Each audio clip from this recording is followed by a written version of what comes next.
মধ্যপ্রাচ্যের আকাশ এখনো উত্তেজনার অগ্নিশিখায় ঝলসে উঠছে। মধ্যপ্রাচ্যে ইরান ও ইসরায়েলের মধ্যে চলমান সংঘাত পরিস্থিতি আরও উদ্বেগজনক মোড় নিয়েছে। দুপক্ষই ক্ষেপণাস্ত্র হামলা চালাচ্ছে একে অপরের ওপর। ইসরায়েলের অপারেশন রাইজিং লায়ন এর মাধ্যমে 13 জুন শুরু হওয়া এই সামরিক অভিযানে ইরানের সামরিক ও বেসামরিক খাত ব্যাপকভাবে ক্ষতিগ্রস্ত হয়েছে। পাল্টা জবাব দিয়েছে ইরানও। প্রায় প্রতিদিনই চলছে পাল্টাপাল্টি ক্ষেপণাস্ত্র হামলা। বিশ্লেষকরা বলছেন, এই সংঘাত বড় পরিসরে গড়ালে তার রূপ নিতে পারে একটি পূর্ণাঙ্গ যুদ্ধের। এমনকি অনেকে এটিকে তৃতীয় বিশ্বযুদ্ধের ইঙ্গিত হিসেবেও দেখছেন। তবে ইসলামী বিশ্বের একটি অংশ এমন পরিস্থিতিকে কিয়ামতের পূর্ব লক্ষণ হিসেবে বিবেচনা করছেন। কারণ বহু শতাব্দী আগেই মহানবী হযরত মুহাম্মদ সাল্লাল্লাহু আলাইহি ওয়াসাল্লাম কিছু ভবিষ্যৎবাণী করেছিলেন, যার সঙ্গে বর্তমান পরিস্থিতির বিস্ময়কর মিল খুঁজে পাচ্ছেন অনেক ইসলামী চিন্তাবিদ। একটি প্রসিদ্ধ হাদিসে রাসূলুল্লাহ সাল্লাল্লাহু আলাইহি ওয়াসাল্লাম বলেন, খোরাসান থেকে একদল সৈন্য কালো পতাকা নিয়ে আগমন করবে। কেউ তাদের থামাতে পারবে না যতক্ষণ না তারা বাইতুল মুকাদ্দাসে সেই পতাকা উড়ায়।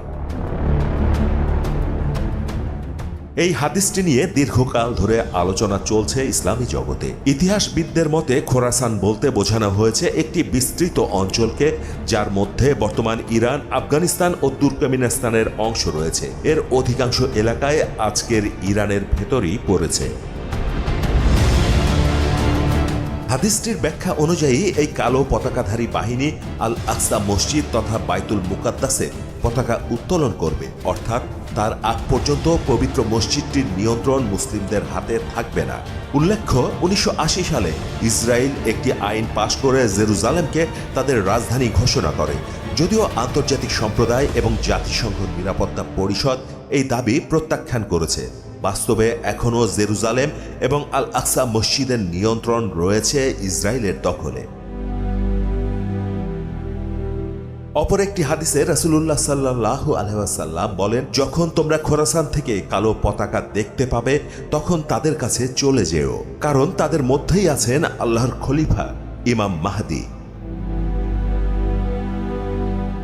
এই হাদিসদ্বয়ের সমন্বয়ে বহু ইসলামী আলেম বিশ্বাস করেন, খোরাসান থেকে আগত সেই কালো পতাকার বাহিনীর নেতৃত্বে থাকবেন ইমাম মাহদী এবং তারা বাইতুল মুকাদ্দাস বিজয় করবেন। এটি কিয়ামতের পূর্বের অন্যতম বড় আলামত বলে মনে করা হয়। এই ঘটনাকে কেন্দ্র করে আরেকটি বিষয় উঠে আসে, তা হল আল মালহামা, যাকে অনেকে ইসলামী বর্ণনায় মানব ইতিহাসের সবচেয়ে ভয়াবহ যুদ্ধ হিসেবে উল্লেখ করা হয়েছে। হাদিস অনুযায়ী এই যুদ্ধের মাধ্যমে দুনিয়ায় পুনরায় একটি ইসলামী খিলাফতের প্রতিষ্ঠা হবে ইমাম মাহদীর নেতৃত্বে। ইরান ও ইসরায়েলের বর্তমান সংঘাতকে ঘিরে অনেকেই প্রশ্ন তুলেছেন, এটাই কি সেই পূর্বাভাসিত যুদ্ধের সূচনা? বিশেষ করে যখন দেখা যাচ্ছে খোরাসানের মতো অঞ্চল থেকেই ইসরায়েলের বিরুদ্ধে সরব হচ্ছে কিছু সামরিক শক্তি, তখনই এই আলোচনা আরও জোরালো হচ্ছে।